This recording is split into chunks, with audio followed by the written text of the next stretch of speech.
మన రాష్ట్రానికి ప్రత్యేక హోదా ఇచ్చారనా? మన రాష్ట్రానికి రాజధానికి డబ్బులు ఇచ్చారనా? దేనికి గౌరవం? ఎందుకు గౌరవించాలి ఇలాంటి మోడీ కేడీలని? కేడీ కాదా మోడీ? మోసం చేయలేదా ప్రజలని? మోసం చేస్తే ఏమవుతారు? మోసగాళ్ళు గారా? డిఫాల్టర్ను కదా కేడీ అనేది. డిఫాల్టర్ కాదా మోడీ? మనకిచ్చిన వాగ్దానాలలో ఒక్కటైనా నిలబెట్టుకోకపోతే అది డిఫాల్టర్ కాదా? మరి డిఫాల్టర్ని కేడీ అనక ఏమనాలి? మోసం చేసిన వాడిని 420 అనక ఏమనాలి? మోడీ 420 అయితే, మోడీ కేడీ అయితే చంద్రబాబు గారు కూడా కేడీఏ, జగన్మోహన్ రెడ్డి గారు కూడా కేడీఏ, జగన్మోహన్ రెడ్డి గారు కూడా 420, చంద్రబాబు గారు కూడా 420. మన రాష్ట్ర హక్కు, మన బిడ్డల హక్కు ప్రత్యేక హోదా. ఈరోజు ఎంతమంది విలువనిస్తున్నారు ప్రత్యేక హోదా గురించి? ఎంతమంది పట్టించుకుంటున్నారు ప్రత్యేక హోదా గురించి? అసలు ప్రత్యేక హోదా మన రాష్ట్రానికి వచ్చునుంటే ఈ పాటికి ఎక్కడుండును మన రాష్ట్రం? 15 లక్షల కోట్ల రూపాయలు విలువ చేసే ప్రత్యేక హోదా వచ్చుంటే మన పోలవరం మనం కట్టుకోలేమా? మన రాజధాని మనం కట్టుకోలేమా? ఎంత మేలు జరిగింది మన బిడ్డలకు. ఏ రాష్ట్రానికన్నా మన రాష్ట్రం ఎందుకు తక్కువ ఉండాలి? బాధ లేదా? బాధ లేదా? ప్రత్యేక హోదా వచ్చునుంటే మన రాష్ట్రం ఎక్కడో ఉండుండే. రాజశేఖర రెడ్డి గారు మన రాష్ట్రం గురించి, మన రాష్ట్ర ప్రజల గురించి ఎంత ఆలోచన చేశాడు. ఉందా ఈ నాయకులకు ఆలోచన? చంద్రబాబు గారికి ఉందా? పోనీ జగనన్న గారు రక్తం పచ్చుకొని పుట్టారు కదా, ఉందా జగనన్న గారికి ఆలోచన? రాజశేఖర రెడ్డి గారు జలయజ్ఞంలో ప్రాజెక్టులు 54 ప్రాజెక్టులు మొదలు పెట్టాడు. ఆంధ్ర రాష్ట్రంలో 12 ప్రాజెక్టులు పూర్తి చేస్తే 42 ప్రాజెక్టులు ఇంకా అలాగే ఉంటే ఏమన్నాడు జగనన్న గారు? నేను 6 నెలల్లో పూర్తి చేస్తానన్న జగనన్న గారు రాజశేఖర్ ఇదేనా మాట నిలబెట్టుకోవడం అంటే? మడమ తప్పకపోవడం అంటే? ఇచ్చిన మాటను మడత పెట్టారు కదా. మీరా రాజశేఖర రెడ్డి గారి వారసు? ఆలోచన చేయాలి. రాష్ట్ర ప్రజలందరూ కూడా ఆలోచన చేయాలి. ఈరోజు వ్యక్తిగత కారణాల కోసం రాజశేఖర రెడ్డి బిడ్డ ఆంధ్ర రాష్ట్ర రాజకీయాలలో అడుగు పెట్టలేదు. వ్యక్తిగత రాజకీయాల కోసమే అయితే, వ్యక్తిగత కారణాల కోసమైతే రాజశేఖర రెడ్డి బిడ్డ 2019లోనే ఆంధ్ర రాష్ట్రంలో అడుగు పెట్టాల్సి ఉన్నది. కానీ ఈరోజు ఆంధ్ర రాష్ట్రంలో రాజశేఖర రెడ్డి బిడ్డ అడుగు పెట్టింది అంటే ఎందుకు పెట్టింది? ఎందుకంటే ప్రత్యేక హోదా కోసం కనీసం పోరాడే వాళ్ళు కూడా లేకపోయారే అని. మనం పోరాడకపోతే ఆంధ్ర రాష్ట్రంలో ప్రత్యేక హోదా ఎప్పటికీ రాదు. కాబట్టి ప్రత్యేక హోదా ఇస్తానన్న ఏకైక వ్యక్తి రాహుల్ గాంధీ గారు. మొట్టమొదటి సంతకం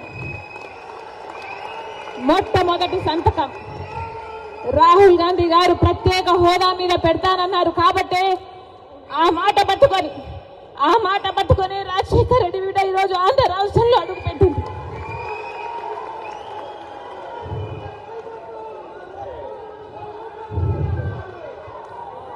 ప్రత్యేక హోదా లేకపోతే ఆంధ్ర రాష్ట్రానికి భవిష్యత్తే లేదు. ప్రత్యేక హోదా లేకపోతే ఆంధ్ర రాష్ట్రం అభివృద్ధి చెందదు అని 10 సంవత్సరాలుగా చూసామా లేదా? మరి ప్రత్యేక హోదా మనకు లేకపోతే, ఆంధ్ర రాష్ట్రం జరగకపోతే మన బిడ్డలు ఎలా బతకాలి? ఆంధ్ర రాష్ట్రం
అందరూ కూర్చోవాలి మీ స్థానాల్లో దయచేసి కూర్చోవాలి ప్రతిజ్ఞ చేస్తారు ప్లీజ్ దయచేసి కూర్చోవాలి